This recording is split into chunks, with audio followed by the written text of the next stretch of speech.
সামনে এই দেখেন আরো অনেকে আছে, অনেক উস্তে, এত উস্তে আর কোথাও পাবেন না। এই উস্তে আপনারা যদি লাগাতে চান তাহলে এই আছে এশিয়ায় উস্তে, না এশিয়ায় না, হীরা হীরা কোম্পানির উস্তা ক্রাউন এর নাম। এই ভেড়ির ভাড়ে এসব লাগানো হয়েছে। আপনি এগুলো বিক্রি করেন না নাকি? এটা এত হ্যাঁ। ঝুলছে? হ্যাঁ, বিক্রি করি। তো এত ঝুলছে কি জন্য? আমার তো মনে হচ্ছে আমি সিঁড়ি বাজার বাড়ি নিয়ে রান্না করে খাই, এত পরিমাণ আপনার এখানে করলা দেখছি। কাল বেছিলাম 103 কেজি হয়েছিল, আর 40 টাকা করে কেজি দেয়। এক কেজি মাল 40 টাকা। আপনি আসেন, আরো অনেক আছে, আপনারা দেখে হয়ে যাবে। এখানে কোনো খরচপাতি হয় অতিরিক্ত? না, এখানে অতিরিক্ত কোনো খরচা নেই। এই আমরা আছে ইউরিয়া আর আছে ঢাপ সার দেয় বেশি, এই বক্সারটা দেয় বর্তমানে উপরে দিলে আছে এই খরায় অনেকটা অতি চায় না, তাই আমরা মুছে দিই। আপনি এখানে কত টাকা ইনভেস্ট করেছেন, অর্থাৎ কত টাকা খরচ হয়েছে এই পর্যন্ত?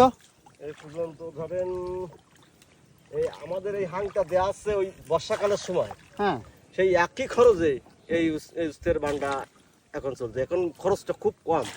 ইতিমধ্যে বেচা কেনা কেমন হয়েছে? কয় টাকা বিক্রি করেছেন? এই উস্তে হ্যাঁ, উস্তে ধরেন তা 15-20 হাজার টাকা বেচা কেনা করেছে। আর এখনো কেমন হতে পারে? আর অন্তত 30-40 হাজার টাকা হবে। আমি যে করলা দেখছি আপনার মাথার উপর ঝুলছে, 2-1 লক্ষ টাকা তো হবে আমার মনে পড়ছে, কারণ আপনি বললেন গত কালকে 1 মণ 20 কেজি তুলেছেন, আর এখনো এক মণ না। তাহলে 120 কেজি। 120 কেজি। 120 কেজি, আমার তো মনে হচ্ছে 200-500 কেজি এখনো যা আছে আপনার এই চারিপাশ দিয়ে তা হবে। একদিন কমপক্ষে 20-50 হাজার টাকার করলা বিক্রি করবেন। আপনার হয়তো যোগ বিয়োগ ভুল হচ্ছে। হতে পারে, আমরা তো একসাথে কাটা পড়ে না, ভুল হচ্ছে না? ভুল হচ্ছে না, ঠিকই আছে। আপনি কতদিন অন্তর অন্তর এখান থেকে করলাগুলো হারভেস্ট করেন? এখান থেকে তিন দিন পর পর কাটি। কত বছর ধরে আপনি এই জাতের করলা চাষ করছেন?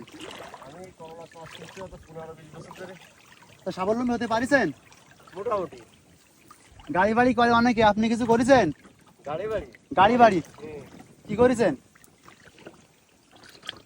আমার একটা ঘের আছে, আর কি করব, আর ওই গরু আছে, অনেক কিছু করেছি।